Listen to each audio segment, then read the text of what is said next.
সকলেই মোমবাতি জ্বালিয়ে মায়ের কাছে প্রার্থনা জানাচ্ছে অতি দ্রুত যেন ঈশ্বর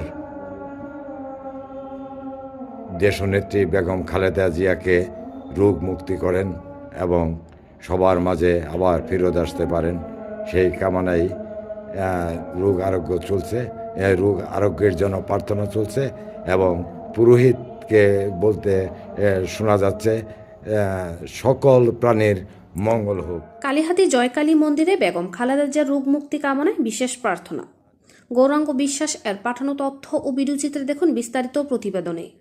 টাঙ্গাইলের কালীহাতি উপজেলার ঐতিহ্যবাহী জয়কালী মন্দিরে বিএনপির চেয়ারপারসন ও দেশনেত্রী বেগম খালেদা জিয়ার দ্রুত রোগ মুক্তি কামনায় বিশেষ প্রার্থনার আয়োজন করা হয়েছে। রবিবার 7 ডিসেম্বর সন্ধ্যায় মন্দির চত্বরে প্রদীপ প্রজ্বলন করে এই প্রার্থনা পরিচালনা করেন মন্দিরের পুরোহিত মিহির ভট্টাচার্য। অনুষ্ঠানে মন্দির কমিটির সভাপতি সুদীপ দত্ত, সাধারণ সম্পাদক মানিক সাহা, জাতীয় হিন্দু মহাজোটের কেন্দ্রীয় নির্বাহী কমিটির সিনিয়র সহ সভাপতি সাংবাদিক গৌরাঙ্গ বিশ্বাস সহ মন্দিরের অন্যান্য নেতৃবৃন্দ উপস্থিত ছিলেন। পুরোহিত মিহির ভট্টাচার্য জানান, খালেদা জিয়ার সুস্থতা ও দীর্ঘায়ু কামনা করে বিশেষ মঙ্গল প্রার্থনা করা হয়েছে।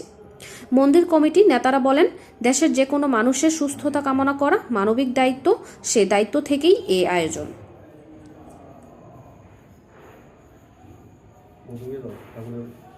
Halo.